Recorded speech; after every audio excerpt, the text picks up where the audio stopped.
In a world where every move is tracked, every photo is tagged, and every message leaves a trail, how can anyone truly disappear? Searching and missing. Take that question and run with it. What's your emergency? I'm calling to report a missing person.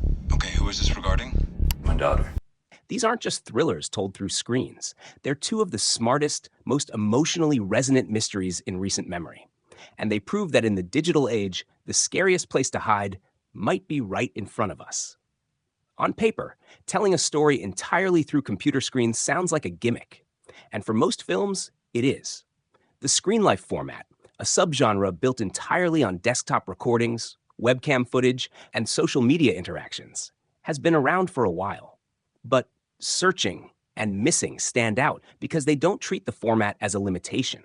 Instead, they use it as a lens, one that perfectly reflects how we live today. Every Google search, location ping, app notification, and blurred-out security feed becomes part of the storytelling.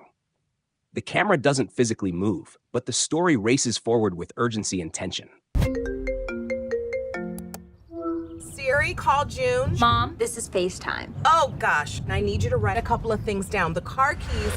I just said write it down. You're not writing it down. From the start, these films feel like you're right there with the protagonist, not watching from a distance, but investigating alongside them. What makes this even more effective is the emotional core driving both films. These aren't just thrillers about missing people. They're about fractured families, guilt, and rediscovery. In Searching, David Kim is a father already distanced from his daughter after the death of his wife. Her disappearance is terrifying, but it also forces him to confront how little he actually knows about her. His journey isn't just about finding Margot. It's about reckoning with the emotional wall that's grown between them. Missing flips the dynamic.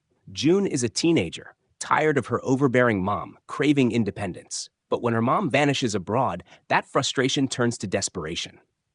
In both films, the mystery is compelling, but the real tension comes from the emotional weight underneath it. These are not just puzzles to be solved, they're relationships to be repaired. This is Elijah Park. Please, I need your help. The FBI doesn't have jurisdiction to investigate in Colombia. So is there anything I can do? The best thing you can do to help us is just wait by your phone. Say hi, Mommy. Hi, Junebug. I'm not giving up on my mom. Then there are the twists. Both Searching and Missing are masterclasses in mystery structure and misdirection. Just when you think you've figured it out, when the search seems to be over, they pull the rug out from under you. But what makes these twists so satisfying is how earned they feel. Every reveal is planted early on, a throwaway line, a blurry photo in the background, a moment of hesitation before hitting send. On a second viewing, you don't just spot the clues, you admire the craft. These stories aren't just clever, they're carefully constructed. And what's more impressive, they respect their audience. They trust us to pay attention, to question everything, to put the pieces together ourselves. We'll handle the ground investigation, but as a parent, you can help us with who your daughter talks to. Is that something you can do? Yes. But what really makes these films linger is something deeper, something quieter. Beneath the suspense is a chilling subtext about how technology shapes, distorts, and sometimes breaks the way we connect. We live in a hyper-connected world, but connection doesn't always mean closeness. We curate ourselves online. We hide behind screens. We convince ourselves we know the people in our lives until something goes wrong. Then, suddenly, the illusion shatters. And these films make us sit with that. They show just how easy it is to disappear in a world built to track us, and how terrifying it is when all that technology still can't bring someone back. Who are these people? This woman calls him Darren. You weren't gonna tell me my mom was dating a felon? You need to trust me on this. Shocking new footage has leaked online. Searching and Missing are more than just tech thrillers. They're stories about grief, disconnection, and rediscovery, wrapped in the sleek, tense pacing of a modern mystery. They don't use technology as a gimmick. They use it as a mirror. And in a genre flooded with formula and empty twists, these two stand out by doing something so simple and so rare. They make us care. So if you're looking for thrillers that challenge how we see the world and how we see each other, these are essential viewing. They're gripping, emotional, and unexpectedly profound. And they prove that sometimes the most powerful storytelling tool in the digital age is a search bar.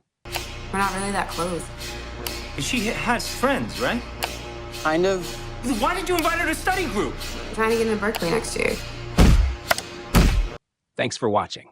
If you enjoyed this breakdown, hit that like button. It really helps the channel out. And if you're into deep dives on horror, thrillers, and the stories that stick with us, go ahead and subscribe. I've got more coming that digs into what makes these films really work, from the creepy to the clever. Drop a comment and let me know. Did searching or missing catch you off guard? Did you spot the clues early? Or did the twists completely wreck you like they did me? See you in the next one. Oh my God, someone's here. I didn't know my daughter.